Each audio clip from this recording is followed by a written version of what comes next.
o'g'limga bergan oq sutimdan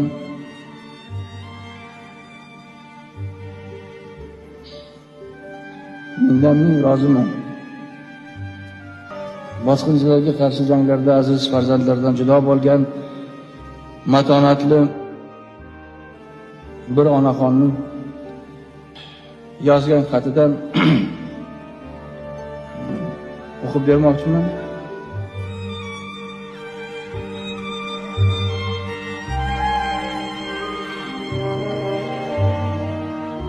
O'g'limga bergan oq sutimdan